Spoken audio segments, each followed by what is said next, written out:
Assalamu alaikum students. Myself Saad and I'm first year MBBS student at King Edward Medical University Lahore. उम्मीद है कि आप सब लोग खैरियत से होंगे। आज का जो हमारा सेशन है उसका टॉपिक है dealing with exam pressure and anxiety. जो कि काफी स्टूडेंट्स है ना वो इस बारे से परेशान होते हैं कि सर हमें जो है ना वो एग्जाम का जो है ना वो स्ट्रेस फील होता है अभी से, और हम इसको कैसे जो है ना वो टैकल डाउन करें। हमारी जो है ना वो स्ट्रेस की वजह से पढ़ाई मुतासर होती है। तो उसके हवाले से जो है ना वो आज के सेशन में मैं आप लोगों को बताऊंगा कि किस तरह आपने जो है ना वो इस चीज को टैकल करना है। दूसरा ये कि आज जो है ना वो थोड़ा वेदर खराब है, तो किसी भी सेशन के किसी भी पॉइंट के ऊपर ना अगर आपको लगे कि मेरी वॉइस क्लियर नहीं आ रही तो आप जरूर बता दीजिएगा, ताकि मैं उसको सेट कर दूँ। देखिए, सबसे पहले जो है ना वो हम एमडी कैट के पेपर को समझने की कोशिश करते हैं कि वो हमारे ऊपर इतना ज्यादा स्ट्रेस क्यों डालता है। तो उसकी जो है ना वो काफी सारे रीजंस हो सकते हैं कि हमारे पर जो है ना वो डेली बेसिस के ऊपर जो है ना वो हम कह सकते हैं जितना जैसे जैसे हमारा पेपर जो है ना वो करीब आने लग जाता है हमारे पास स्ट्रेस माउंट अप होना शुरू हो जाता है। तो मैं आपको जो है ना वो काफी सारी काजेज बताऊंगा, शायद आप में जो है ना वो काजेज हों और मैं उनका सोल्यूशन बताऊंगा, ताकि जो है ना वो आपको उस हवाले से रहनुमाई मिल सके। तो स्टार्ट करते हैं स्टूडेंट्स। सबसे पहले मैं आपको बताऊंगा कि what are the causes of anxiety of the medical students. तो सबसे पहले जो है ना वो सबसे मेन वजह जो मैं मानता हूँ ना वो ये होती है कि स्टूडेंट्स जो है ना वो फियर ऑफ फेलियर या फियर ऑफ डिसअपॉइंटमेंट हम कह सकते हैं ना, उसकी वजह से जो है ना वो काफी परेशान हो जाते हैं। तो स्टूडेंट्स, मैं आपको ये बताता चलूं कि किसी चीज का डर जो है ना वो, जैसे मिसाल के तौर पर ना आपको एक चीज का ना फेयर ऑफ फेलियर है। तो जब तक जो है ना वो आपको किसी चीज ये नहीं कंफर्म कि आप जो है ना वो ये चीज अचीव कर चुके हैं या नहीं कर चुके, आपको जो है ना वो उस चीज के बारे में परेशान होने की जरूरत नहीं होती। और सेकंड बात ये होती है कि काफी स्टूडेंट जो है ना वो फियर ऑफ डिसअपॉइंटमेंट की वजह से जो है ना वो परेशान होते हैं कि हम जो है ना वो अगर हमारा खुदा ना खासा है कि एडमिशन नहीं हो पाता तो हम जो है ना वो अपनी फैमिली को, अपनी इस तरह को, हमारे टीचर्स को इस तरह से हम डिसअपॉइंट कर देंगे। तो स्टूडेंट इस तरह से जो है ना वो नहीं होता कि आप जो है ना वो किसी को डिसअपॉइंट नहीं कर रहे। सबसे पहली बात जो है ना वो आपको अपने आप पे जो है ना वो प्राउड होना चाहिए कि आप जो है ना वो इतने कम्पिटेटिव एग्जाम में जो है ना वो एंटर हुए हैं। क्योंकि काफी सारे स्टूडेंट जो है ना वो ऐसे भी होते हैं जो बिल्कुल जो है ना वो इस एग्जाम के खौफ की वजह से जो है वो बिल्कुल एग्जाम को देते ही नहीं है।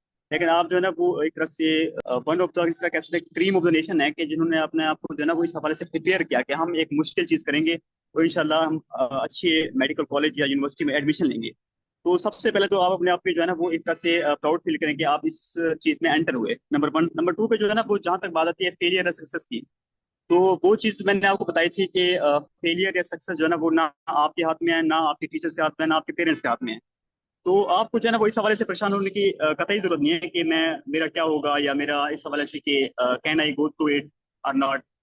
तो सबसे इम्पोर्टेंट चीज जो है ना वो होती है आपकी अपनी कोशिश, कि आपकी जो है ना वो कोई, इस तरह से एक फेमस कोटेशन होती है कि ना ये चीज कभी भी डिसाइड नहीं करती कि सक्सेस या फेलियर जो है ना वो कभी डिसाइड नहीं करता कि आप लूजर हैं या नहीं। अगर आपकी एफर्ट अच्छी नहीं है तो तब आप लूजर कहला सकते। तो सबसे इंपॉर्टेंट चीज होती है कि आप जो है ना वो अपनी एफर्ट को जो है ना वो बेहतर करते जाएं। और जहां तक बात है कि फेलियर या सक्सेस की, तो वो चीज जो है ना वो अल्लाह तबारक व तआला के हाथ में है कि उन्होंने जो है ना वो कुरान पाक में खुद ही फरमाया है कि लैसा लिल इंसानी इल्ला मा सआ। तो हमारा एज ए मुस्लिम जो है ना फर्ज बनता है कि हम अल्लाह ताला की ये फरमान को माने, क्योंकि अल्लाह ताला ने खुद ही फरमा दिया कि आप जितना करोगे मैं आपको उतना दूंगा। तो इस तरह से जो है ना वो जो एग्जाइटी आपकी फेयर ऑफ फेलियर की वजह से होती है ना, वो आपकी इस हवाले से कम हो जाएगी। आप सब कुछ जो है ना वो अल्लाह ताला पे छोड़ दें। और सबसे इंपॉर्टेंट बात कि अपनी जो है ना वो एफर्ट को डेली बेसिस पे जो है ना वो इम्प्रूव करते जाए आराम से। और डायरेक्टली जो है ना वो इस हवाले से ना सोचा करें कि मेरा इस हवाले से कि क्या मेरा पेपर क्लियर हो सकेगा, क्या मैं एडमिशन ले सकूंगा या ले सकूंगी, इस तरह से सोचने की बिल्कुल जरूरत नहीं है। आप सिर्फ और सिर्फ अपना, जैसा कह सकते हैं कि अपना पार्ट पूरा अदा करें। जो आपका अपना फर्ज है, आपका फर्ज है आपकी प्रेपरेशन कंप्लीट करना। कैसे पहले पहले तक आप अपनी प्रेपरेशन कंप्लीट करें। कंप्लीट करने के बाद जो है ना वो पेपर दें। पेपर देने के बाद जो होगा वो इंशाल्लाह बात की बात है। उससे पहले जो है ना वो काफी स्टेप्स हैं, वो स्टेप्स आपकी प्रिपरेशन है। तो सबसे पहला जो फोकल आपका पॉइंट होना चाहिए वो आपकी प्रिपरेशन होना चाहिए। सेकंड जो है ना कॉज जो आपकी एग्जाइटी की हो सकती है वो है आपके अनरियलिस्टिक एक्सपेक्टेशंस, या जिसको हम कह सकते हैं परफेक्शनिज्म। कुछ स्टूडेंट्स ऐसे होते हैं जिनको ना चाहे जितने भी उनके माशाल्लाह से अच्छे मार्क्स आते रहे डेली टेस्ट में, या तो उनको जो है ना वो इस तरह से क्या कह सकते हैं कि ऐसा लगता है कि मैं अभी भी इनफ नहीं हूँ। तो इस तरह से नहीं सोचना चाहिए। कभी भी जो है ना वो एमटी कैट के पेपर में परफेक्ट स्कोर जो है ना वो हासिल नहीं होते। कि कभी जो है ना हमने नहीं देखा कि 200 मार्क्स अगर पेपर है तो 200 मार्क्स ही आए हूँ, इस तरह से नहीं होता। आपका अगर देख रहे हैं कि आपके जो है ना वो डेली स्कोर जो है ना वो इम्प्रूव हो रहे हैं, या कह सकते हैं कि अच्छे आ रहे हैं, 90+% जो है ना वो आ रहे हैं, या 85% प्लस, जैसे हम कहते हैं 80% प्लस भी अच्छे मार्क्स होते हैं। तो अगर वो आ रहे हैं तो आप जो है ना वो कोशिश करें कि इजी ना हो, बेशक इजी ना हो, लेकिन ये भी ना सोचें कि जो है ना वो डिसअपॉइंटमेंट फील होने कर दें कि मेरे नंबर तो इतने आए हैं जबकि मेरे जो है ना वो फेलोज जो है ना वो मेरे से ज्यादा नंबर ले रहे हैं। तो इस तरह से चीजें आपने बिल्कुल भी नहीं सोचनी। देखें, जहां पे जो है ना वो जिस दिन आप अपने आप का कंपैरिजन किसी और से करने लग जाएंगे है ना, उस दिन जो है ना वो आपकी रेस्टलेसनेस स्टार्ट हो जाएगी। मतलब आपको किसी किस्म का जो है ना सुकून नहीं रहेगा। तो कोशिश क्या करें कि कंपैरिजन से जो है ना वो, जिसे हम कह सकें कि इस तरह के कंपैरिजन को हम कहते हैं फॉल्टी कंपैरिजन। तो फॉल्टी कंपैरिजन से कोशिश क्या करें कि फॉल्टी कंपैरिजन बिल्कुल भी ना क्या करें, अपने आप से कंपेयर करें कि मैं जो है ना वो कल जो मैंने प्रिपरेशन की थी उसमें जो है ना वो मेरी आज कितनी इंप्रूवमेंट हुई है, इसका इंप्रूवमेंट जज क्या करें। ये जज बिल्कुल भी ना क्या करें कि जो है ना वो मेरे फेलोज जो है ना वो मेरे से आगे हैं। आप भी इंशाल्लाह जो है ना वो, अगर आप अपनी एफर्ट्स को कंसिस्टेंट रखेंगे तो इंशाल्लाह आप भी उनके बराबर हो जाएंगे। दूसरा ये कि जो है ना वो अगर किसी फेलो के जो है ना वो अच्छे मार्क्स आ रहे होते हैं, तो आप ये कोशिश क्या करें कि उनसे जो है ना वो थोड़ी सी गाइडेंस ले लिया करें कि आप क्या ऐसा एक्स्ट्रा कर रहे हैं जिससे जो है ना वो आपके मार्क्स इंप्रूव होते जा रहे हैं और मेरे नहीं हो पा रहे। जिस तरह से मैंने आपको एग्जांपल दी थी कि मेरा एक फ्रेंड था जिसने जो है ना वो मुझे एक चीज सिखाई थी पेपर के हवाले से। तो अगर मैं जो है ना वो उससे जेलस फील करता होता तो मैं वो चीज कभी भी ना सीख सकता। तो आप भी इस तरह से जो है ना वो अपने फेलोज या जो इस तरह के टॉप ग्रेड के ऊपर ना, जिस तरह से होता है कि एक कंपटीशन के लिए एक बोर्ड लगा होता है कि इस स्टूडेंट ने जो है ना वो इतने मार्क्स हासिल किए हुए हैं, इतने परसेंटेज है उसकी। तो अगर आपके पास ऐसे कॉन्टेक्ट अवेलेबल होते हैं ना, तो आप कोशिश करके उनसे पूछ लिया करें कि ये आपने कैसे मतलब इतने अच्छे स्कोर किए हुए हैं। फिर वो आपको सजेशन देंगे, सजेशन देने के बाद आप इनको इम्प्रूव करते जाएंगे। तो ये एक तरीका होता है अपने स्ट्रेस को कंट्रोल करने का। थर्ड थिंग जो है ना वो देखने में आती है, स्टूडेंट जो है ना वो काफी हद तक जो है ना ओवर थिंकिंग बहुत करते हैं कि ज्यादा इस बारे में सोचते हैं कि हमें जो है ना वो बुक्स कौन सी पढ़नी चाहिए, या ये जो हम बुक्स पढ़ रहे हैं ये हमारे लिए इनफ है या नहीं है। तो देखिए स्टूडेंट, सबसे इंपॉर्टेंट जो है हमारे हमारे लिए जो बुक्स हैं वो हैं हमारी क्या कह सकते हैं हम, प्रोविंस की टेक्स्ट बुक्स हैं। सबसे इंपॉर्टेंट बुक्स हमारी वही हैं। और रही सही बात जो है ना वो है आपकी एकेडमीज की बुक, क्योंकि बाहर जो है ना वो काफी फिजिकल एकेडमीज की जो है ना वो बुक्स अवेलेबल होती हैं प्रैक्टिस के लिए भी और प्रेपरेशन के लिए भी। तो स्टूडेंट जो है ना वो काफी पूछते रहते हैं कि सर कौन सी एकेडमी की बुक लेने हैं। तो देखिए स्टूडेंट, हर एकेडमी जो है ना वो चाहती यही बताती है कि हमारी बुक जो है ना वो सबसे अच्छी है। और नो डाउट हो सकता है कि उनकी बुक जो है ना वो सबसे अच्छी हो, लेकिन आपको ये कोशिश करनी होगी जो है ना जिस बुक के अंदर जो है ना वो पास पेपर सबसे अच्छे हो ना, ज्यादा क्वांटिटी में हो ना पास पेपर, आपने उन बुक्स को ज्यादा प्रेफर करना है एज कम्पेयर टू के, जिस तरह का मैंने आपको बताया था कि एक फिजिकल एकेडमी थी, उसके अंदर जो है ना वो 2009 से लेकर 2023 तक के जो है ना वो पास पेपर दिए गए थे। तो आप कोशिश करें ऐसी जो है ना वो, अगर आपने फिजिकल एकेडमीज की जो बुक्स हैं उनको अगर प्रैक्टिस में लाना भी है तो ऐसी प्रैक्टिस बुक तलाश करें जिसमें जो है ना वो पास पेपर आपको ज्यादा से ज्यादा अवेलेबल हो। और जो चीज आपको बतानी थी वो ये था कि पास समटाइम्स ये होता है कि ना स्टूडेंट्स अपने पुअर परफॉर्मेंस, जो आपकी पिछली पुअर परफॉर्मेंस होती है ना, उसकी वजह से भी काफी परेशान हो जाते हैं, उसको अपने सर पे सवार कर लेते हैं कि मिसाल के तौर पर एक हफ्ते पहले जो है ना वो आपका एक टेस्ट जो है ना वो थोड़ा सा बुरा गया था, थोड़ा सा बुरा गया था। अगर ज्यादा बुरा चलेगा कोई मसला नहीं है, लेकिन जो है ना वो अगर ऐसे कोई टेस्ट आपका बुरा चला जाता है ना, तो उसको जो है ना वो आपने सर पे सवार नहीं करना होता बिल्कुल भी।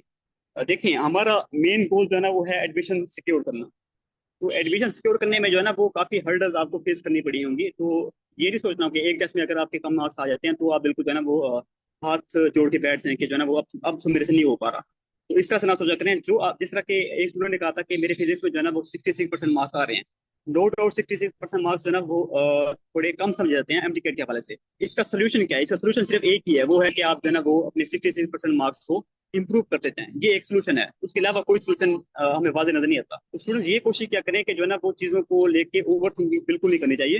जो प्रॉब्लम्स होती हैं, प्रॉब्लम्स जो है ना वो जैसे आपके जहन में आती है ना, बस उसको दूसरी दफा सोचने की जरूरत नहीं होती है। डायरेक्टली आप जो है ना उसका सोल्यूशन ढूंढें। अगर आप सोल्यूशन नहीं ढूंढ सकते तो आप जो है ना वो अपने किसी ट्यूटर को रेक्टिफाई करें। आप अपने ट्यूटर से कहें या आप अपने पेरेंट्स से कह दें, या आपके जो सिबलिंग्स हैं जो पहले जो है ना वो एमडी कर चुके हैं, उनसे जो है ना वो ये पूछ ले कि जो है ना ये आपको प्रॉब्लम फेस करने में आया था। वो कहेंगे हाँ मुझे आया था। तो आप फिर बताएंगे कि फिर आपने किस तरह सॉल्व किया था, तो वो आपको बता देंगे। या आप जो है ना वो जो आपका क्वेश्चन तो आप मेरे से भी पूछ सकते हैं डायरेक्टली कि सर ये मसला है, तो मैं आपको जरूर बताने की कोशिश करूंगा। तो स्टूडेंट्स इस हवाले से जो है ना वो, अगर आपके किसी भी टेस्ट पास्ट पुअर परफॉर्मेंस से हम कहते हैं कि अगर आपकी पिछले किसी टेस्ट में पुअर परफॉर्मेंस हो चुकी है, तो उस हवाले से बिल्कुल परेशान ना हो। क्योंकि देखें जो हो चुके हैं आप उसको चेंज नहीं कर सकते, लेकिन जो आपका फाइनल एग्जाम जो आने वाला है ना, आप उसको चेंज कर सकते हैं कि उसमें आप बेटर स्कोर करना हासिल कर सकते हैं। तो बेटर स्कोर हासिल करने के लिए आपको जो है ना वो ये कह सकते हैं कि कंसिस्टेंसी डेवलप करनी होगी। तो कोशिश क्या करें कि पिछली चीजें जो भी आपकी बुरी हो चुकी है ना, उनको एक तरह से रफा दफा कर दिया करें। क्योंकि बाजू का हो जाता है, हो सकता है कि बाजू का ऐसा हो जाता है ना कि एक हफ्ते के अंदर एक टेस्ट बुरा चला जाता है अनफॉर्चुनेटली। तो मैं ये कहना चाहता हूँ कि जो चीज़ आपकी एक दफा बुरी हो चुकी है ना, आप कोशिश क्या करें कि उसको दोबारा बुरा करने की कोशिश ना करें। अगर आप दोबारा उसके बारे में सोचते रहेंगे ना कि ये मेरे साथ सही नहीं हुआ, मैंने पढ़ा था और मेरा टेस्ट अच्छा नहीं हुआ, तो उसको उस चीज को ऐसे ना सोचें। उसको ये सोचें कि हाँ मेरे अंदर थोड़ी सी कमी रह गई थी कि मैंने ये चीज को इस हवाले से ऐसा नहीं सोचा था। तो इस वजह से मेरे ये मार्क्स कट हैं। तो फिर आप अपनी अप्रोच चेंज करते हैं, प्रॉब्लम्स का सोल्यूशन ढूंढने की कोशिश करें, ना कि प्रॉब्लम्स को अपने अंदर ओवर थिंकिंग एक वजह बना लें। तो कोशिश क्या करें, जो आपको प्रॉब्लम्स हो आप उस सोल्यूशन ढूंढने की कोशिश करें। स्टूडेंट्स, इस एक और चीज आपको भैया बतानी थी कि कुछ स्टूडेंट जो है ना वो ये कंप्लेन करते हैं कि सर हमें जो है ना वो पढ़ना ज्यादा पड़ता है, तो हमें एक तरह से ना बर्डन फील होता है। तो बर्डन वाकई में जो है ना वो एमडी कैड में काफी फील होता है कि जो है ना वो डेली आपको आप डेली अगर मिसाल के तौर पर 14 या 16 घंटे आप डेली पढ़ रहे हैं, तो लाजमी बात है कि आपको बर्डन फील होगा कि ये मेरे साथ जो है ना वो सही नहीं हो रहा, मतलब इस तरह से। लेकिन देखिए स्टूडेंट्स, बर्डन जो है ना वो सब स्टूडेंट्स को ही फील होता है। इवन कि अगर मुझे दोबारा एमडी कैड करने के लिए कह दिया जाए ना, तो मुझे भी ये फील होगा कि जो है ना वो मेरा काम बहुत ज्यादा है, या मैं डेली ज्यादा पढ़ रहा हूँ, तो मुझे इस तरह से जो है ना वो ओवरवेलमिंग फील हो रहा है। तो उस हवाले से मैंने बताना था कि देखें, आपकी जो फील्ड है ना, आपकी मेडिकल फील्ड, ये जो है ना वो आपकी जो हम कह सकते हैं कि पढ़ाई जो है ना वो आपकी जान कभी नहीं छोड़ने वाली। आप एमडी कैट करने के बाद इंशाल्लाह जब एमबीबीएस में आएंगे, तो एमबीबीएस में वैसे ही मतलब अच्छा पढ़ना पड़ता है। तो ये चीज आपको ध्यान में बिठा लेनी चाहिए कि पढ़ना तो आपको पड़ेगा ही। तो आप कोशिश क्या करें, जो काम आपको करना है ना, तो उसको जो है ना वो एक तरह से क्या हम कह सकते हैं कि खुशबाश होकर किया करें, कि अच्छे मूड में, और इस तरह से क्या करें। क्योंकि देखें, अगर आप एक तरह से ना उस काम को बोरिंग समझ के, और हम कह सकते हैं कि ओवरवेलमिंग समझ के करेंगे ना, तो आपको उस काम में मजा नहीं आएगा। जिस तरह से आपकी जो फेवरेट एक्टिविटीज होती है ना, आपकी फेवरेट एक्टिविटीज जो भी हो, आप उनको जो है ना वो जितनी टाइम भी करते हैं ना, आपको एक तरह से कभी भी जो है ना वो ये नहीं फील होगा कि मैं थक गया हूँ या थक गई हूँ। आप हमेशा ये लगेगा कि मैं उस एक्टिविटी को और से और करूँ। तो आप स्टडीज के हवाले से भी कोशिश क्या करें कि स्टडीज को ऐसे मतलब इंजॉइंग वे में, और हम कह सकते हैं कि इंटरेस्टिंग वे में जाके पढ़ा करें। उसका ये फायदा होगा कि आप जो है ना वो आपकी डेली इंप्रूवमेंट अच्छी होती जाएगी। और दूसरा ये होगा कि आपको कभी भी ऐसा नहीं लगेगा कि ये चीज मेरे ऊपर बर्डन है। चीजों को अगर आप बर्डन समझ के पढ़ेंगे ना, तो आपको जो है ना वो इस तरह से स्ट्रेसेस और एग्जाइटी वगैरह फील करने की कोशिश करेंगे। तो कोशिश क्या करें, आप जो है ना वो अपने जो गोल है, लव योर गोल, और कोशिश क्या करें कि आप अपने काम को एज ए बर्डन ना ले, एज ए बर्डन आपके। देखें, आज जो है ना वो आपके पास तकरीबन अब से तकरीबन आपके पास होंगे 65 या 70 डेज आपके पास रहते हैं टोटल एग्जाम तक। तो आपके पास ये 70 डेज हैं जो आपने थोड़े से मुश्किल वे में गुजारने हैं। तो आप इस तरह सोचें कि 70 डेज हैं, 70 डेज के बाद इंशाल्लाह जो है ना वो हमारा पेपर होगा। पेपर में इंशाल्लाह हम जो है ना वो क्लियरेंस करके अपनी जो है ना वो एडमिशन लेने गए, फिर इंशाल्लाह हमारे जो है ना वो कह सकते हैं कि इंजॉइंग डे स्टार्ट होंगे। तो अभी जो बर्डन आप फील कर रहे हैं, जो आप एग्जाइटी वगैरह स्ट्रेस वगैरह फील कर रहे हैं ना, इनको आप इस तरह से सोचा करें कि इंशाल्लाह ये तो मतलब थोड़े दिन है परेशानी की या बर्डन वगैरह के जो भी हैं, इसको आप इस तरह सोचा करें कि ये थोड़े दिन इंशाल्लाह आपके जब गुजरेंगे, तो इंशाल्लाह आपके जो है ना वो ऐसे दिन आएंगे जिसमें आपको एडमिशन इंशाल्लाह आपके ड्रीम यूनिवर्सिटी या कॉलेज में मिलेगा। तो मैं आपको आज के जो सेशन है उसमें दो इंपॉर्टेंट बातें हैं कि आपको जो है ना वो एक तो ओवर थिंकिंग नहीं करनी चाहिए। दूसरे नंबर पे जो है ना वो अपने काम को जो है ना वो कभी भी बर्डन फील करके जो है ना वो ना सॉल्व किया करेंगे। क्योंकि आपको काम करना ही है एट द एंड, जो है ना वो at the end of the day आपका सोल्यूशन यही है कि जो है ना वो आप अपनी प्रिपरेशन कंटिन्यू करेंगे। तो कोशिश क्या करें कि उसको जो है ना वो अच्छे इंजॉइंग मूड में क्या करें, एज कम्पेयर टू कि आप जो है ना वो इस तरह से बोरिंग या ओवरवेलमिंग फील करें। तो अब से जो है ना वो हम स्टार्ट करते हैं कि आप ये जो क्वेश्चंस है ना उसको डिस्कस कर लेते हैं, ताकि फिजिक्स और केमिस्ट्री में कैलकुलेशन वाले एमसीक्यूज कितने आते हैं, ज्यादा फोकस किस पे करें। देखें, जहाँ तक बात है केमिस्ट्री की, तो केमिस्ट्री के अंदर जो है ना वो आपके गिने चुने 3 से 4 चैप्टर्स हैं जहाँ से कैलकुलेशन वाले एमसीक्यूज आते हैं। एक आपका चैप्टर हो गया जो कि अपना स्टिशियोमेट्री वाला चैप्टर है, स्टिशियो केमिस्ट्री वाला चैप्टर, एक वो हो गया। दूसरे नंबर पे आपका चैप्टर होता है रिएक्शन काइनेटिक्स वाला, वहां से थोड़ा सा हल्की सी कैलकुलेशन वाला है, वो इतना ज्यादा कैलकुलेशन वाला नहीं है। तीसरे नंबर पे आपका कैलकुलेशन वाला चैप्टर है बफर सिस्टम वाला। तो ये 3 4 चैप्टर बनते हैं जो कैलकुलेशन वाले हैं। अगर इनमें से जो है ना वो 2 3 एमसीक्यूज भी आ जाएं, तो टोटल मेरे ख्याल में केमिस्ट्री से जो आने होते हैं वो 8 से 10 एमसीक्यू आते हैं टोटल कैलकुलेशन वाले। हाँ, जो फिजिक्स के एमसीक्यू होते हैं ना वो आपको थोड़े से ज्यादा आते हैं कैलकुलेशन बेस। लेकिन आपको ये पता होना चाहिए कि फिजिक्स में जो है ना वो सारे एमसीक्यूज कैलकुलेशन वाले नहीं आते, क्योंकि इतना टाइम नहीं होता। तो वो कोशिश करते हैं कि कैलकुलेशन वाले क्वेश्चन और स्टेटमेंट वाले क्वेश्चन और इस तरह से कंसेप्चुअल और हम कह सकते हैं यूनिट्स बेस्ड क्वेश्चन, जिसको हम सॉल्व करने होते हैं यूनिट्स एज ए यूनिट। तो वो वाले क्वेश्चन जो है ना वो मिक्स कर देते हैं, ताकि जो है ना स्टूडेंट जो है ना वो अपने रिक्वायर्ड टाइम के अंदर वो सॉल्व कर लें। तो आपने ये देखना है कि तकरीबन हम कह सकते हैं कि फिजिक्स के अंदर तकरीबन 40% एमसीक्यू जो है ना वो आपके होते हैं कैलकुलेशन बेस्ड, बाकी जो है ना वो आपके स्टेटमेंट बेस्ड ही होते हैं। नेक्स्ट क्वेश्चन ये है कि अस्सलाम वालेकुम सर, आई एम इम्प्रूवर, मैंने शॉर्ट नोट्स बनाए हुए हैं, अभी लेक्चर्स नहीं लेने मुझे, तकरीबन मंथ से मैंने स्टडी डिस्ट्रैक्शन से थोड़ी हुई।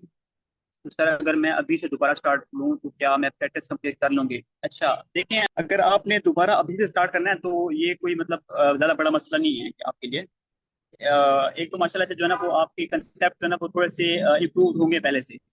और सेकंड इंपॉर्टेंट बात यह है कि अभी भी जो है ना वो आपके पास तकरीबन आज जैसे डेट है 15 जुलाई, 15 जुलाई से लेकर आपके पास 3 से 4 जो है ना वो अक्टूबर तक टाइम है पड़ा। तकरीबन ये आपके जो है ना वो 2.5 मंथ आपके पास अभी भी अवेलेबल हैं। तो मेरे हिसाब से जो है ना वो 2.5 मंथ जो है ना वो एमटीकेट की कंप्लीट प्रिपरेशन के लिए काफी होते हैं। आप आराम से जो है ना वो अपने सिलेबस की 3 रिवीजन कंप्लीट कर लेंगे। दूसरी इंपॉर्टेंट बात यह है कि आप इस हवाले से परेशान ना हो कि मैं जो है वो आज से स्टार्ट कर रही हूँ तो मैं जो है ना वो बाकी स्टूडेंट से पीछे रह जाऊंगी, ऐसा नहीं होता। आप जो है ना वो एक तरह से अगर आज से जैसे आप आज से ही स्टार्ट करते हैं, आज से स्टार्ट करेंगे तो इंशाल्लाह जो है ना वो 1 मंथ के अंदर जो है ना वो आपको लगेगा, एक या 1.5 मंथ लगेगा आपको फर्स्ट इवेंट करने में। फिर इंशाल्लाह जो है ना वो आपकी नेक्स्ट जो 2 रिवीजन होंगे ना वो आपके कम टाइम में लग जाएंगे। तो कोशिश करेंगे जो है ना वो आज से ही स्टार्ट करते हैं और नेगेटिव थिंकिंग जो है ना वो छोड़ दें कि जो है ना वो मेरे पास टाइम कम रहेगा। टाइम आपके पास कम नहीं रह गया। हम जब फर्स्ट अटेम्प्ट कर रहे थे ना, मैं 2023 में, तो हमारे पास टोटल जो है ना वो तकरीबन 2 मंथ्स एंड 20 डेज से टोटल प्रिपरेशन के लिए। तो हम जो है ना वो तकरीबन 2.5 महीने से भी कम, सॉरी 3 महीने से भी कम टाइम में जो है ना वो प्रिपरेशन की थी। तो जो है ना आपके पास भी तकरीबन 2.5 मंथ है, तो आप आराम से जो है ना वो प्रिपरेशन अपनी स्टार्ट कर सकते हैं। तो अभी से जो है ना वो स्टार्ट कर रहे हैं। नेक्स्ट क्वेश्चन ये है कि विदाउट कैलकुलेटर एमसीक्यू सॉल्व करने में प्रॉब्लम हो रही है। देखें, विदाउट कैलकुलेटर जो है ना वो प्रॉब्लम लाजमी होती है, हर स्टूडेंट को होती है, क्योंकि हम जो है ना वो मैंने जैसे बताया कि तकरीबन तीसरी चौथी जमात से लेकर जो है ना वो 12th तक हम कैलकुलेटर यूज करते हैं। तो इतने साल जो है ना वो हमारी प्रैक्टिस ही नहीं हुई इस हवाले से कि हम जो है ना वो रेगुलर क्वेश्चन कैसे सॉल्व करें। तो देखिए स्टूडेंट्स, अब इतने साल की प्रैक्टिस और दूसरा ये कि आप अगर एक दिन कैलकुलेशन सॉल्व करने हैं तो कभी नहीं होगी। तो इस पे जो है ना वो थोड़ा आपको टाइम लगता है। तो आप कोशिश करें कि जो है ना वो कैलकुलेशन बेस्ड क्वेश्चन को ज्यादा से ज्यादा सॉल्व करने की कोशिश करें खुद से ही। अब जो है ना वो इन 3-4 मंथ में जो है ना वो कैलकुलेटर आपके लिए टोटली बैन है कि आपने कैलकुलेटर से एक एमसीक्यू भी सॉल्व नहीं करना, चाहे जिस तरह की भी कैलकुलेशन हो ना आपको करनी पड़ेगी। लेकिन एक जो है ना वो कैलकुलेशन के हवाले से मैं ये बता दूं कि कैलकुलेशन एमडीकेट के पेपर में जो है ना वो ज्यादा मुश्किल नहीं आती।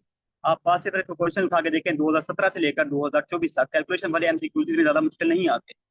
2017 से पहले जो है ना वो जब पीएमडीसी पेपर बनाती थी ना, तब जो है ना वो थोड़े से पेपर थोड़े सॉरी जो कैलकुलेशन वाले क्वेश्चन होते थे ना वो थोड़े ज्यादा टैकलिंग और डिफिकल्ट आते थे। लेकिन 2017 के बाद जो है ना वो उन्हें ईजी कर दिया है।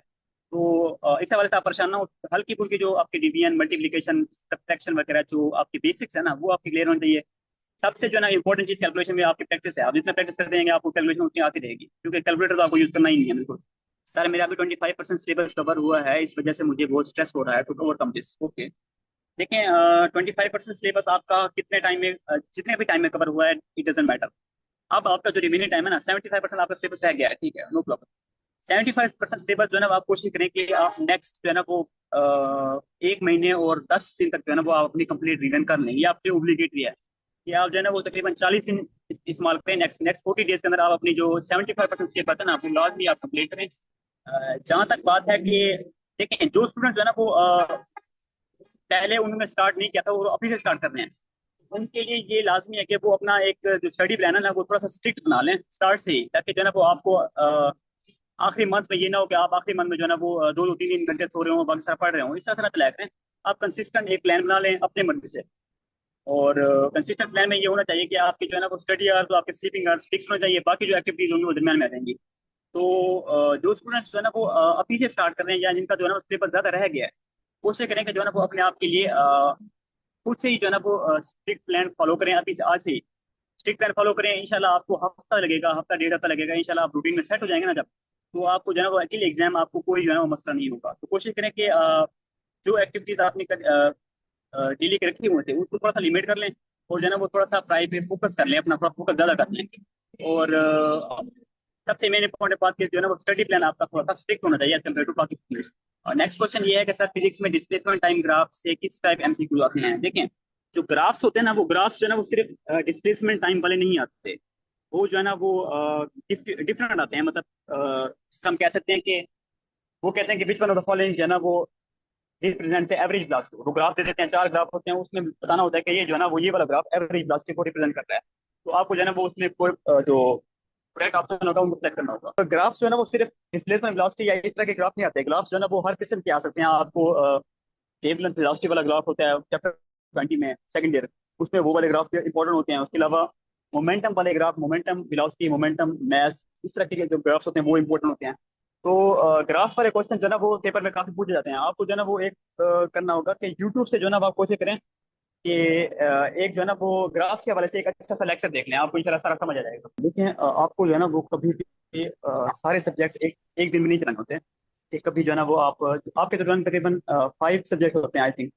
तो आपको कभी भी ये नहीं करना कि आप जो है ना वो एक दिन के अंदर सारे 5 सब्जेक्ट जो है ना वो पढ़ना स्टार्ट कर दें। सारे 5 सब्जेक्ट जो है ना वो करना थोड़ा ज़्यादा मुश्किल हो जाता है। तो आई थिंक मेरे हिसाब से जो है ना वो आपको या तो 2 या 3 सब्जेक्ट मैक्सिमम जो है ना वो पर डे चलाने चाहिए, प्रैक्टिस के लिए भी और आप कह सकते हैं कि रीडिंग के लिए भी। कोशिश करें कि 2 से 3 सब्जेक्ट जो है ना वो डेली चलाए करें एज कम्पेयर टू कि आप टोटल जो है ना वो 5 सब्जेक्ट ही डेली पढ़ते हैं, वो आपके लिए डिफिकल्ट हो जाएगा। नेक्स्ट क्वेश्चन ये है कि सर केमिस्ट्री के केमिकल बॉन्डिंग वाले चैप्टर में एमसीक्यूज बहुत रॉन्ग होते हैं, इस चैप्टर को कैसे करें? देखें, जो आपका केमिकल बॉन्डिंग वाला चैप्टर है ना, उसके अंदर मोस्टली जो है ना वो आपके जो एक्सेप्शन रिलेटेड क्वेश्चन होते हैं ना, वो ज्यादा पूछे जाते हैं। एक टेबल दी गई होती है, उस टेबल के अंदर ये होता है कि आपको एग्जाम्पल दिए होते हैं कि ये H50 मॉलिक्यूल है, तो H50 के मॉलिक्यूल के अंदर जो है ना वो आपको डिफरेंट मॉलिक्यूल दिए गए होते हैं कि ये इस तरह से बनते हैं। लेकिन जो है ना वो आपके टीचर्स ने या आपको जो लेक्चर देते हैं उन्होंने आपको बताया होगा कि इन मॉलिक्यूल पे जो है ना वो लोन पेयर होने की वजह से ये एक्सेप्शन आ रही हैं। तो आपको जो है ना वो कुछ ये क्या करें कि इस चैप्टर के अंदर खासतौर पर जो है ना वो क्योंकि एक तो वो चैप्टर हो गया, और सेकंड नंबर पे आपका जो सेकंड ईयर का चैप्टर नंबर 1 अल्टीमेटल वाला है, उसके अंदर जो है ना वो एक्सेप्शन 12 पूछी जाती हैं। तो केमिस्ट्री और इंग्लिश आपके 2 सब्जेक्ट ऐसे होते हैं जो एक्सेप्शन के ऊपर चलते हैं। तो कोशिश क्या करें कि उस चैप्टर के अंदर जो है ना वो रही बात जो है ना वो हाँ, दूसरे नंबर जो केमिकल बॉन्डिंग वाला क्वेश्चन है ना, उसके अंदर जो है ना वो आपको मेन चीज जो याद रखने को चाहिए वो होती है हर चीज के एग्जाम्पल्स, कि ये जो मॉलिक्यूल्स हैं ये कौन कौन से बॉन्ड बना रहे हैं। मिसाल के तौर पर आपके पास NH4 पॉजिटिव, तो NH4 पॉजिटिव के अंदर 3 किस्म के बॉन्ड आते हैं। एक अपना NH3 और H पॉजिटिव के दरमियान कोऑर्डिनेट कोवलेंट बॉन्ड आता है, और इसके अलावा अमोनिया सॉरी नाइट्रोजन और हाइड्रोजन के दरमियान कोवलेंट बॉन्ड भी आता है। तो ये देख लिया करें कि कितने किस्म के बॉन्ड आ रहे होते हैं। ये चीजें आपको देखने की लाजमी जरूरत है। नेक्स्ट क्वेश्चन ये है कि सर केमिस्ट्री में पीरियोडिक टेबल याद नहीं तो करनी होती, इसके MCQ क्या टाइम पे होते हैं? देखें, केमिस्ट्री के अंदर जो है ना वो पीरियोडिक टेबल से रिलेटेड चैप्टर्स हैं वो हैं आपके alkali metals, alkaline earth metals 3A से लेकर 8A तक जो ग्रुप्स हैं। तो आप कोशिश करेंगे जो आपके चैप्टर रिलेटेड है ना, सिर्फ आप जो है ना वो उन एलिमेंट्स के जो है ना वो नेम आपको पता होना चाहिए कि ये एलिमेंट्स जो है ना वो इस ग्रुप से बिलोंग करते हैं। वो इस तरह के क्वेश्चन होते हैं। और रही बात ये पीरियोडिक टेबल, तो पीरियोडिक टेबल से जो है ना वो एज तक क्वेश्चन नहीं पूछे जाते, इस तरह के क्वेश्चन नहीं आते। जो आपके टॉपिक्स होते हैं जैसे अल्कली मेटल्स है, तो अल्कली मेटल के रिएक्शन है, उन रिएक्शन से रिलेटेड टॉपिक आएंगे, पीरियोडिक टेबल से नहीं आते क्वेश्चन। नेक्स्ट क्वेश्चन ये है कि सर कौन सी प्रैक्टिस बुक यूज करें हार्ड फॉर्म में? देखें, प्रैक्टिस बुक जो है ना वो काफी एकेडमिक की जो है ना वो अच्छी होती हैं, फिजिकल एकेडमी की। तो आप कोशिश करें कि आपके जो जानने वाले हो ना, जिनको आपका जिन्होंने जो है ना वो उस एकेडमी में टाइम गुजारा हुआ हो, तो आप उनसे जो है ना वो रब्ता करके पूछने कि ये वाली एकेडमी की बुक क्या अच्छी रहेगी मेरे लिए। तो वो आपको अगर बता देंगे ये अच्छी रहेगी तो ठीक है, तो वरना आप वो परचेज कर सकते हैं आराम से। मैंने जो है ना वो क्योंकि ज्यादा एकेडमी की बुक इतना ज्यादा फॉलो नहीं की थी, तो मैं ये चीज नहीं बता सकता क्योंकि मैंने इतना ज्यादा एकेडमी की बुक नहीं फॉलो की थी। और नेक्स्ट क्वेश्चन ये है कि सर PMDC ने सिलेबस जो भेजा है उसमें जो टॉपिक बोले हैं हमें पहले वो जो आपने जो आपको PMDC का जो रिलेटेड सिलेबस है ना, सिर्फ और सिर्फ या बिल्कुल जो आउटलाइन दी होती है ना, आपने सिर्फ वही याद करने होते हैं। उसके अलावा आपको आउट ऑफ सिलेबस जो है वो जाने की बिल्कुल जरूरत नहीं होती कि जो है ना वो अपना टाइम मुफ्त में वेस्ट करते रहें। तो कोशिश क्या करें कि जो है ना वो जो चीज सिलेबस से रिलेटेड हो और प्लस सिलेबस की आउटलाइन में दी गई हो उनको लाजमी करें। और जो चीज बिल्कुल सिलेबस में मेंशन नहीं है ना उनको करने के टाइम उन पे जो है ना वो टाइम वेस्ट करने की कोई जरूरत नहीं है। नेक्स्ट क्वेश्चन ये है कि सर पेपर एक घंटा है या सब यूनिवर्सिटी अपना डेस्क बनाती है? देखें, पहले होता था कि TMDC जो है ना वो पूरे पाकिस्तान का जो है ना वो पेपर बनाती थी, लेकिन उसका एक ये फॉल्ट था कि जो है ना वो हमारे पंजाब की बुक और आपकी जो खैबर पख्तूनख्वा या बलूचिस्तान की जो बुक्स है ना वो डिफरेंट होती हैं। तो एक ही पेपर बनाने से जो है ना वो हर प्रोविंस के बच्चों को मसला होता था। तो इस चीज से बचने के लिए जो है ना वो पंजाब अपना यूएस का पेपर बनाती है, और बलूचिस्तान वगैरह फेडरल वगैरह अपने जो है ना प्रोविंस के मुताबिक खुद पेपर बनाते हैं एज कम्पेयर टू एक पेपर में। तो हर जो है ना वो प्रोविंस और फेडरल मिल के जो है ना वो अपना अलग अलग पेपर बनाते हैं। नेक्स्ट क्वेश्चन ये है कि सर फिजिक्स के डिफिकल्ट क्वेश्चन में से स्टेटमेंट टाइप एमसीक्यू कैसे टैकल करें और फिजिक्स में फुल मार्क्स अचीव कैसे करें? देखें, हम कह सकते हैं कि जो है ना वो फुल मार्क्स देखें आप भी वैसे हैं जैसे मैंने सेशन में बताया ना कि आप परफेक्शनिज्म चाहती हैं। तो इस तरह से ना क्या करें, देखिए सबसे पहले जो है ना वो आपके जितने मार्क्स आ रहे हैं ना, आप उसमें थोड़ा थोड़ा इंप्रूव करने की कोशिश करें, ना कि जो है ना वो आप डायरेक्ट जो है ना वो बिल्कुल 100% स्कोर ही करना शुरू कर दें। और जहाँ तक बात है कि स्टेटमेंट टाइप क्वेश्चन की, तो स्टेटमेंट टाइप क्वेश्चन होते हैं आपके मोस्टली टेक्स्ट से रिलेटेड। अगर आपने टेक्स्ट बुक अच्छी तरह रीड की होती है ना, तो इंशाल्लाह जो है ना वो आपके स्टेटमेंट टाइप क्वेश्चन जो है ना वो इजीली टैकल हो जाते हैं। एक तो ये देखिए आप टेक्स्ट बुक देखें। दूसरे नंबर पे जो है ना वो आप पास पेपर से जो है ना वो जो स्टेटमेंट टाइप क्वेश्चन होते हैं ना उनको लाजमी पहले देखा करना, क्योंकि उनसे रिलेटेड जो है ना वो MCQ आपसे बार बार पूछ जाते हैं। तो कोशिश एक तो नंबर वन पे आप अपने टेक्स्ट बुक को फॉलो करें, नंबर टू पे जो है ना वो आप अपने पास पेपर को टाइम दें ताकि आपको जो स्टेटमेंट टाइप क्वेश्चन है वो इजीली टाइप हो सके। नेक्स्ट क्वेश्चन ये है कि सर नम्स का टाइम बहुत कम रह गया है, 1.5 मंथ, लेकिन सिलेबस कवर नहीं हुआ अभी तक पूरा, तो क्या करें? लेकिन नम्स का जो पेपर होता है ना वो एक तरह से आपका प्रैक्टिस वो कह सकते हैं हम कि आपका एक प्रैक्टिस पेपर है, ताकि आपको ये पता चल सके कि जो है ना वो हमारे जो एमटी कैट है उसका प्रेशर क्या होता है, उसका इंटेंसिटी क्या है, हमें पेपर में कैसे जाना होता है। तो नम्स का जो पेपर है ना वो उसको एज ए प्रैक्टिस पेपर ही लें। अगर आपने जो है ना वो देखिए नम्स के थ्रू जो बच्चे जाते हैं ना वो जाते हैं सीएमएच में। तो सीएमएच जो है ना वो एक तरह से प्राइवेट जो है ना वो इंस्टीट्यूशन होती है। तो अगर आपने जो है ना वो प्राइवेट इंस्टीट्यूशन में एडमिशन नहीं लेना, तो आप नाम्स के टेस्ट को एज ए प्रैक्टिस टेस्ट में इतना सीरियस होने की उसमें जरूरत नहीं होती। आप जो है ना वो कोशिश करें कि उस पेपर में अच्छा स्कोर करने की कोशिश करें, अगर उसमें अच्छा स्कोर नहीं हो पाता तो कोई मसला नहीं, वो एज ए प्रैक्टिस करता है ताकि आप पता चल सके कि एमडी कैट की जो इंटेंसिटी है ना वो ये होती है। नाम्स क्या सिर्फ फेडरल की बुक से आता है? देखें, नाम्स का जो पेपर होता है ना वो स्पेसिफिकली फेडरल की बुक को ही बनता है। तो आप ये कोशिश करें कि अपनी सारी तवज्जो जो है ना वो नाम्स के पेपर पे ना दें। आप अपने जो एमडी का है ना जो आपका फाइनल पेपर है 5 अक्टूबर को, आप पहली प्रेफरेंस उसको दें। जो आपको फेडरल की बुक पढ़ने की जरूरत है वो है आपकी बायोलॉजी। ठीक है, बायोलॉजी की जो है ना वो फेडरल की बुक पढ़ लें। इसके अलावा आपको और कोई फेडरल की बुक पढ़ने की जरूरत नहीं है।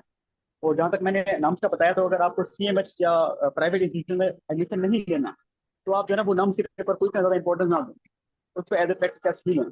नाम्स के प्रिलिम्स की टेक्स्ट बुक के साथ फेडरल की बुक से क्या पढ़ना होता है, अगर अगर हमने रिवीजन करनी हो तो साथ फेडरल से कैसे पढ़ें? देखें, जब मैंने जो है ना वो नम्स का टेस्ट दिया था ना अभी फर्स्ट टाइम में, तो मैंने ठीक है सिर्फ फेडरल की जो है ना वो बायोलॉजी पढ़ के गया था, और मैंने फेडरल की किसी की बुक को हाथ में लगाया था। तो मेरा पेपर जो है ना वो काफी अच्छा हो गया था नम्स का। उम्मीद यही होती है कि जो है ना वो आपका बाकी पोर्शन, क्योंकि देखें सबसे ज्यादा वेटेज होता है आपकी बायोलॉजी का, नाम की पेपर में। तो इस हवाले से जो है ना वो ज्यादातर एमसीक्यू आपके प्रोग्राम्स की बुक के अलावा जो है ना वो फेडरल से भी डाल देते हैं, तो वो टैकल करना थोड़े से मुश्किल हो जाते हैं। तो जो फेडरल की बुक है ना उसमें से जो है ना आपको सिर्फ बायोलॉजी से पढ़ने की जरूरत है, और बाकी बुक से जो है ना वो मेरे ख्याल में आपको इतना ज्यादा जरूरत नहीं है। और आपके पास जो है ना वो टाइम इतना नहीं रह गया कि आप जो है ना वो फेडरल की बुक उठा लें या बाकी प्रोग्राम्स की बुक उठा लें, इतना आपके पास टाइम रह नहीं गया। तो आप कोशिश करें जो आपकी अपनी बुक हैं उनको टाइम दें, और अगर आपके पास थोड़ा टाइम रह गया तो फेडरल की जो है ना वो बायोलॉजी की बुक पढ़ते जाएं नाम के टैग के लिए। मैंने आपको फिर से बता रहा हूँ कि नाम का टेस्ट अगर आपने सीएमएच में दाखिला नहीं लेना, तो आप जो है ना वो इतना सीरियस क्यों हो रहे हैं कि नाम का टेस्ट इतना ज्यादा, मतलब उसका एमडी कैट ना बनाए। एमडी कैट होना आपको स्पेशल पेपर है, वो आपका 5 अक्टूबर को होना है, तो इसको एज ए प्रैक्टिस कर लें अगर आपने सीएमएच में दाखिला नहीं लेना। अच्छा, नेक्स्ट क्वेश्चन ये है कि सर आगा खान टेस्ट की डेट कब होगी? देखें, आगा खान की का जो टेस्ट होता है ना उसकी डेट तकरीबन पेपर के 30 दिन पहले जो है ना वो अनाउंस हो जाती है। तो इंशाल्लाह जो है ना वो आपको पता चल जाएगा। अभी मेरे ख्याल में उसकी डेट नहीं आई। जो आगा खान यूनिवर्सिटी का जो पेपर है वो बहुत करीब है, उसकी स्ट्रेटेजीज बताएं। देखिए, हमारा जो 2023 का जो क्वेश्चन आया था ना आगा खान यूनिवर्सिटी का, जहाँ हमने पेपर दिया था, तो आगा खान यूनिवर्सिटी का पेपर जो है ना वो 2012 का पेपर एज इट इज उठा के उन्होंने 2023 पेपर में दे दिया था। तो कोशिश करेंगे जो आगा खान यूनिवर्सिटी के पास पेपर थे ना उनको करके लाजमी जाना है, क्योंकि हमारे टाइम पे जो है ना वो ये हुआ था कि हम 2023 में हमने दिया था ना, तो 2012 का पेपर जो है ना वो एवरेज खाते में गिर जाता है। तो ये हो सकता है कि पास आप अगर थोड़े लकी हुए तो वो पास पेपर से ही क्वेश्चन बार बार आ जाते हैं। लेकिन और जहाँ तक बात है टेस्ट की, तो टेस्ट देखें उसका सिलेबस वैसा ही होता है जैसे आपका एमडी का सिलेबस होता है। तो आप अपने अगर आपके एमडी के सिलेबस के ऊपर अच्छी ग्रिप है ना, तो सर आप जो है वो आसान यूनिवर्सिटी का टेस्ट है ना वो अच्छे स्कोर से पास कर लेंगे। और जहाँ तक बात है ना, देखें जो आगा खान यूनिवर्सिटी का टेस्ट है या कि नॉम्स का टेस्ट है, ये सारे टेस्ट जो है ना वो आपके प्रैक्टिस टेस्ट हैं बिफोर एमडी। ये टेस्ट इतने ज्यादा सीरियस नहीं लेना होता है, क्योंकि आगरा यूनिवर्सिटी फूड जो है ना वो एक तरह से प्राइवेट इंस्टीट्यूट है। तो आपने अगर प्राइवेट जो है ना वो दाखिला नहीं लेना, तो आप इस टेस्ट को एज ए प्रैक्टिस करते हैं, और ज्यादा इस पर फोकस फोकस तो बेशक कर लें, लेकिन ज्यादा स्ट्रेस ना लें कि ये पेपर कैसा होगा। तो मैं यही सजेशन दूंगा कि आप जो है ना अपने फाइनल जो पेपर है एमडी कैट उसके ऊपर ज्यादा फोकस करें, उनकी बुक पे फोकस करें। 21 के बाद 2021 में जब पेपर होता ना वो हुआ था कोविड के टाइम। कोविड के टाइम के बाद से जो है ना वो ये कोशिश की जाती है कि पंजाब वाला जो है ना वो अपने स्टूडेंट का खुद टेस्ट बनाए, केटी वाला अपना, और इस तरह से हर स्टूडेंट जो है ना वो अपने बनाए। और जो फेडर होता है उनका अपना टेस्ट होता है, उसको जम्मू कहते हैं, तो वो वाला टेस्ट अपने बनाते हैं। तो हर स्टूडेंट जो है ना वो अपना टेस्ट बनाती है, प्लस जो फेडरल वाले होते हैं वो भी अपना टेस्ट बनाते हैं। तो केपी का जो है ना पेपर वो अलग बनेगा बाकी सबसे। ये स्टूडेंट हैं जिन्होंने कहा है कि मैंने नम्स का पेपर देना है लेकिन एमडी का नहीं देना, देखिए हाँ, आप जो है ना वो आपके लिए जो है ना वो नम्स इंपॉर्टेंट है, क्योंकि आप जो है ना वो एमडी का देना ही है। अच्छा, तो अब आपके पास ठीक है, जितना टाइम रह गया थोड़ा रह गया, कोई मसला नहीं है। लेकिन आप कोशिश करें कि आप जो आपकी फर्स्ट रिवीजन हो रही है ना उसको जल्द से जल्द करने की कोशिश करें। अगर आपसे जो है ना वो प्रैक्टिस थोड़ी हो पा रही है तो आप प्रैक्टिस थोड़ी कर लें, लेकिन बुक से ज़्यादा टाइम देना कोशिश करें। और उससे ये बात है कि नम्स के जो पिछले 5 साल के जो पास पेपर्स है ना, वो आप कोशिश करें कि उनको कहीं से मंगवा लें, डाउनलोड कर लें या नेट के साथ अवेलेबल हो, वो डाउनलोड करके आप जो है ना पिछले 5 साल के पेपर सॉल्व कर लें, जितना आपके पास टाइम रह गया वो पेपर सॉल्व कर लें। और उसके बाद जो है ना ज़्यादा से ज़्यादा टाइम अपनी बुक्स को दें। और जहाँ तक बात है कि फेडरल की बुक आप पढ़ने हैं नहीं पढ़ने, तो फेडरल की बुक पढ़ने का जो है ना वो आपके पास इतना टाइम नहीं रहा। तो आप कोशिश करें अपनी जो प्रोविंस की बुक है ना उस पर रिलाई करें, इंशाल्लाह जो है ना वो कंसेप्ट यूं नहीं होता कि फेडरल और प्रोविंस की बुक बिल्कुल जो है ना वो जमीन आसमान का फर्क होता है। इतना ज़्यादा फर्क नहीं होता। आपके कंसेप्ट जो है ना वो फेडरल की बुक से भी मैच करते हैं, तो आप कोशिश करें कि आप प्रोविंस की बुक पढ़ें। अगर टाइम मिल जाता है तो आप जो है ना वो फेडरल की बुक पे जाएं, बनाना जाए। और जहाँ तक बात है बायोलॉजी की, तो बायोलॉजी को जो है ना आप लाजमी टाइम दें फेडरल के लिए, अगर आप नाम के अच्छा स्कोर करना है तो, क्योंकि बायोलॉजी का वेटेज ज़्यादा होता है, उसमें एमसीक्यू जो है ना तो वो कोशिश करते हैं कि वो फेडरल में से डालें। हमारा जब पेपर होता है ना नाम का, तो उसमें भी जो है ना वो फेडरल क्वेश्चन ज़्यादा था। तो कोशिश करें कि बायोलॉजी के लिए फेडरल लागू पढ़ के जाएं, और बाकी के लिए अगर टाइम नहीं जाता है तो कर लें, वरना अपनी प्रोविंस की बुक पे ही रिलाई करें। नेक्स्ट क्वेश्चन ये है कि सर आगे एडमिशन लेने के लिए कि वो कैट देना इंपॉर्टेंट है या नहीं। स्टूडेंट, हाँ, ये मैंने बता दिया कि जिन स्टूडेंट तक जो है ना फोकस सिर्फ नम्स पे ऊपर है ना, तो अगर टाइम उनके पास थोड़ा रह गया तो आप कोशिश करें कि जो है ना वो फेडरल की बुक लेके सिर्फ बायोलॉजी को पढ़ लें।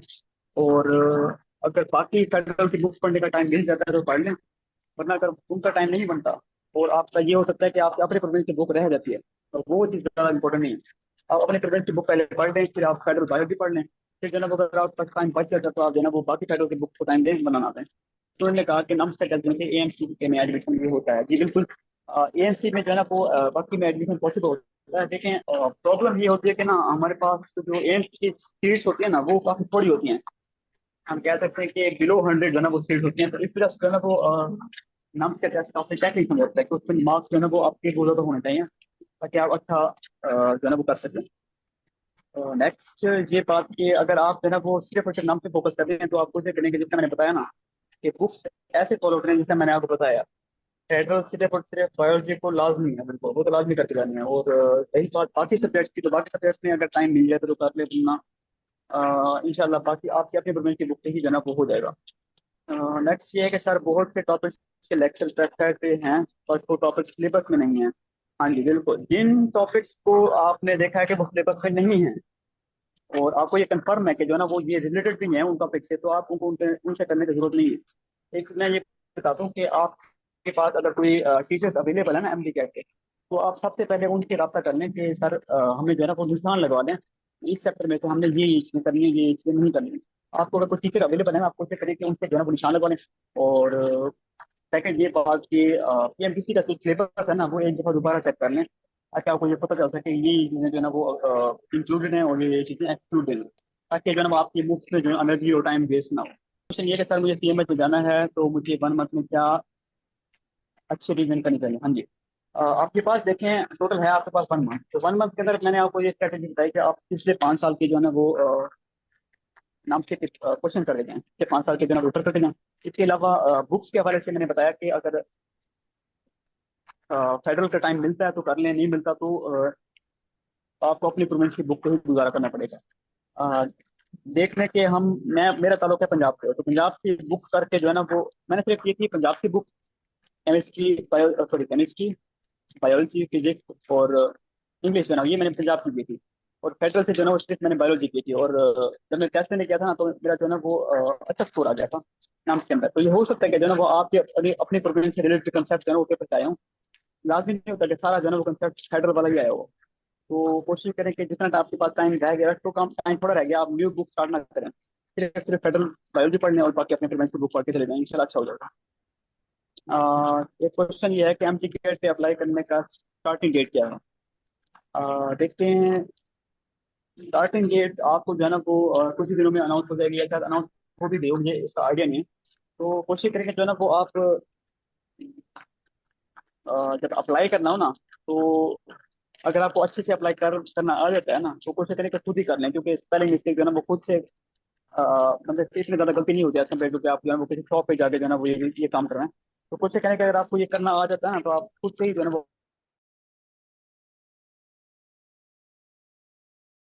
तो आपने कोशिश करने के बिल्कुल स्टार्ट में ही नहीं आपने अप्लाई नहीं करवा देना। आपने कोशिश करने के जो मिडिल डेज होते हैं ना, अगर आपके पास टोटल होने का है कि 21 डे से लेकर 30 डे आपकी लास्ट डे है, कोशिश करें कि आप 25-26 डेट को जो है ना वो अप्लाई करें। बिल्कुल स्टार्ट में और बिल्कुल एंड में जो है ना वो रश ज़्यादा होता है, इस वजह से जो है ना जो आपकी वेबसाइट होगी ना वो हैक होना शुरू हो जाती है। तो कोशिश क्या करें कि बिल्कुल start में या बिल्कुल एंड में अप्लाई ना करें। बिल्कुल जो है ना वो मिड में जो है ना वो आपको जो डेट बता लें। ये क्वेश्चन है कि सर एमडी का टेस्ट नहीं रिपीट होता है। देखें, एमडी का टेस्ट जो है ना वो एक जो कह सकते हैं कि ईयरली टेस्ट है आपका, हर साल जो है ना वो एमडी का टेस्ट होता है। तो आप इस हवाले से ना सोचिए कि जो है ना वो रिपीट या इस तरह इम्प्रूव नहीं। आपने जो है ना वो इसी साल इंशाल्लाह एडमिशन लेना है और अपने सिर्फ प्रिपरेशन पर फोकस करें। ये पता ना सोचें कि जो है ना वो रिपीट होता है, इम्प्रूव होता है, ये इस तरह से ना सोचें। और जैसा मैंने बताया कि एम टी जो है ना वो अगर इस साल जैसे 5 अक्टूबर है तो 5 अक्टूबर के बाद जो है ना वो नेक्स्ट ईयर भी होना है, क्योंकि ये ईयरली एग्जाम है आपका। नेक्स्ट ये क्वेश्चन है कि सर एम टी और नम्स के लिए mathematical question same difficult level के आते हैं या नम्स के मैथमेटिक्स के क्वेश्चन ज़्यादा कम आते हैं? देखते हैं, हाँ, नम्स का क्वेश्चन होते हैं ना वो तकरीबन होते हैं 150, और हमारे एमडीटेड का जो क्वेश्चन है वो है 180। तो इस रेशियो के हिसाब से देखा जाए तो नम्स के अंदर जो है ना वो कैलकुलेशन वाले क्वेश्चन आपके कम आते हैं एज कम्पेयर टू एमडीटेड। तो अ, मैंने पास पेपर में भी यही देखा था कि कैलकुलेशन वाले क्वेश्चन कम आते हैं, स्टेटमेंट वाले क्वेश्चन ज्यादा आते हैं। तो आप कोशिश करना कि जो स्टेटमेंट वाले क्वेश्चन आए हो ना पिछले पास पेपर के, वो लाजमी कर सॉल्व करते जाना। और कैलकुलेशन वाले क्वेश्चन नॉर्मली इजी आते हैं। नेक्स्ट क्वेश्चन ये है कि सर अगर इंटर में परसेंटेज कम हो तो एडमिशन हो जाएगा या नहीं? देखें, इंटर में अगर आपके पीछे नंबर आपके थोड़े से कम आ गए हैं, अगर आपके एक्सपेक्टेशन से कम आ जाए, तो आपके पास है ना वो आपका चांस है एम डी कैट। तो एम डी कैट में इंशाल्लाह आप जो अगर अच्छे स्कोर कर लेंगे ना तो इंशाल्लाह आपका एडमिशन जरूर हो जाएगा, क्योंकि आपके पास है ना वो हम कह सकते हैं कि 50% आपका वेटेज बनाता है एम डी कैट, 40% आपका वेटेज बनाता है एफ एस सी, और 10% मैट्रिक। तो आपके पास 50% वेटेज अभी आपके पास है पड़ा, यानी कि आप एम डी कैट में अगर आप अच्छा स्कोर कर देते हैं, 90+% स्कोर कर देते हैं, इंशाल्लाह आपका जो हम कह सकते हैं कि एडमिशन जरूर हो जाएगा। लास्ट क्वेश्चन ये डिस्कस करते हैं कि सर मुझे लेक्चर्स लेने में टाइम ज़्यादा लगता है, बुक रीडिंग के लिए टाइम बहुत कम टाइम लगता है। तो देखें, मैंने आपको बताया था कि सबसे पहले आप बुक रीडिंग कर लिया करें एज कम्पेयर टू पहले लेक्चर देखें। पहले बुक रीडिंग कर लिया करें। बुक रीडिंग करने से ये फायदा होता है कि आपको लेक्चर जो है ना वो समझ आता है कि जो है ना वो बुक में मैंने ये चीज़ पढ़ी थी और सर ये बता रहे हैं, तो हाँ ये चीज़ कंफर्म होगी मुझे। कोशिश क्या करें, पहले बुक रीडिंग कर लिया करें, फिर जो है ना वो लेक्चर कोशिश क्या करें कि थोड़ा स्पीड में देख लिया करें, और इस तरह से जो है ना आपका टाइम बच सकता है। लास्ट क्वेश्चन ये है कि सर नम्स का मेरिट क्या है? तो नम्स का मेरिट जो है ना वो काफी वेरी करता है, क्योंकि इसकी सीट जो है ना वो थोड़ी होती है कम। तो मोस्ट प्रोबेबली जो है ना, देखें, जब 2023 में मैंने पेपर दिया था ना, 2023 में जो है ना वो मेरिट जो था वो 95+% में था, जो कि एएमसी में जिन्होंने देना था। एएमसी के लिए जो है ना वो 95+% में था। और 2024 की जो बात है ना उसमें आपकी जो फर्स्ट पोजीशन वाले जो लड़की थी ना, उसके आए थे 95%। मतलब पिछले साल जो ना वो मेरिट काफी कम हुआ था। ये पेपर पे डिपेंड करता है, एक तो पहले अगर आपका पेपर थोड़ा डिफिकल्ट आ जाए तो मेरिट कम होगा, ज्यादा आसान आ जाए तो मेरिट आपका ज्यादा होगा। और जहाँ तक बात है, अगर आपने एएमसी में दाखिला लेना है तो आपको स्कोर जो है ना वो 150 में से आई थिंक 145+ आपका जरूर होना चाहिए, अगर आपने अच्छा है ना वो, सॉरी, आपने एएमसी में अगर दाखिला लेना है। अगर आपने सीएमएच में लेना है तो सीएमएच के लिए जो है ना वो 85% या 80% मार्क्स जो है ना वो काफी होते हैं सीएमएच के लिए। तो स्टूडेंट्स जो है ना वो टाइम हो गया आज के सेशन का, इंशाल्लाह हम जो है ना वो नेक्स्ट सेशन में मिलते हैं। तब तक के लिए अपना ख्याल रखें, अल्लाह हाफ़िज़।